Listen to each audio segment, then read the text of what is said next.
Perkenalkan, nama saya Yuliani dari kelas akuntansi pagi 2. NIM saya 20622049. Di sini saya akan membuat video untuk memenuhi tugas UTS saya.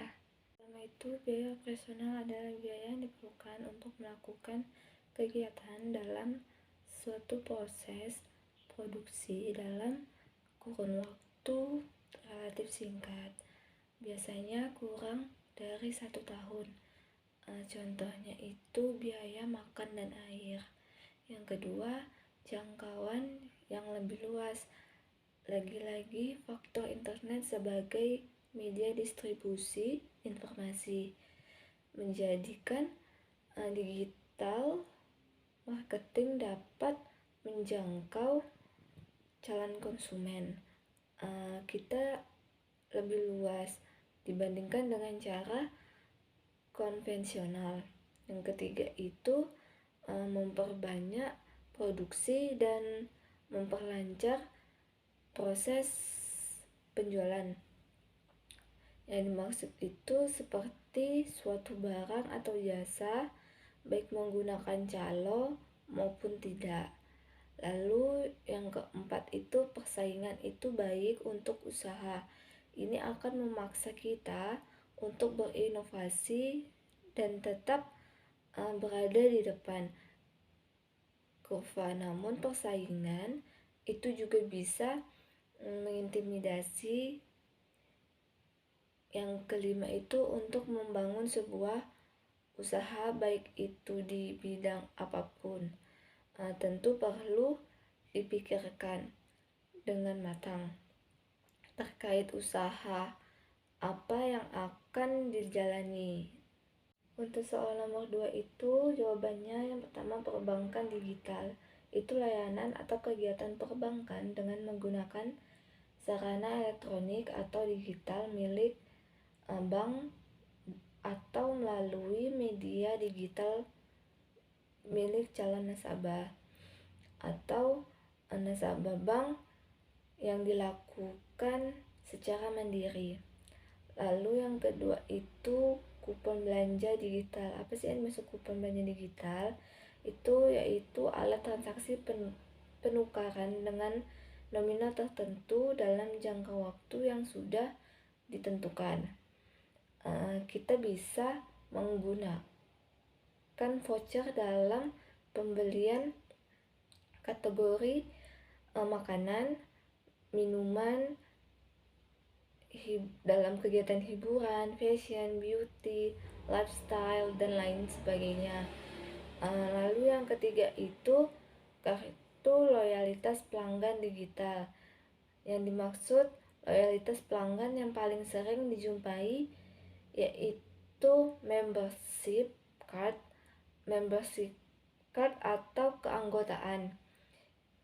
Ini bukan hanya sekedar identitas yang menunjukkan bahwa kita adalah seorang pelanggan.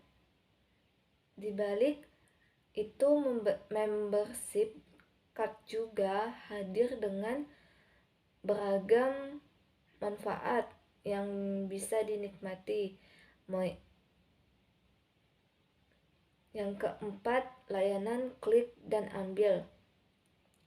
Fitur belanja yang memberikan pengalaman belanja online dan offline sekaligus dengan cara ambil pesanan sendiri. Yang kelima itu akun pelanggan online, swalayan. Itu seperti informasi seorang pelanggan yang kita kumpulkan dalam konteks pihak pertama. Misalnya itu seperti informasi yang kita kumpulkan dari situs aplikasi toko fisik ataupun situasi lain yang mana pelanggan membagikan informasinya secara langsung. Soal ketiga itu jawabannya pertama, marketplace, yaitu model bisnis ini pada intinya menghubungkan antara penjual dan pembeli pada satu tempat. Yang kedua itu advertising atau model bisnis ini menghubungkan para pemasang iklan dengan pemilik medianya. Dalam digital, seringkali pemilik media juga mempunyai model bisnis advertising untuk menyediakan iklan langsung ke platformnya. Yang ketiga itu intermediary. Itu model bisnis ini menghubungkan konsumen dengan kurasi informasi yang bersifat spesifik dan bernilai. Yang keempat itu manufaktur. Model bisnis ini sama dengan sebelumnya, memanfaatkan kekuatan digital untuk membuat proses bisnis lebih efisien dan efektif. Untuk jawaban nomor 4 itu yang pertama, produk break-in adalah jenis yang paling umum. Hal ini karena produk atau merek yang berhasil adalah produk yang mampu mendorong konsumen untuk memilih produk miliknya di atas produk kompetitor. Yang kedua itu personal branding, merupakan strategi pemasaran yang paling populer di kalangan public figure seperti artis, musisi, politisi, dan lain sebagainya. Sehingga mereka memiliki pandangan tersendiri di mata masyarakat. Yang ketiga itu corporate branding. Itu seperti semua aspek perusahaan, mulai dari produk atau jasa yang ditawarkan sampai kontribusi karyawan di mata masyarakat.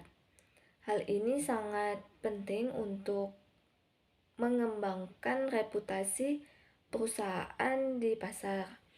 Yang selanjutnya itu destination branding, itu memiliki tujuan untuk mengenalkan produk atau jasa ketika suatu nama lokasi disebutkan seseorang.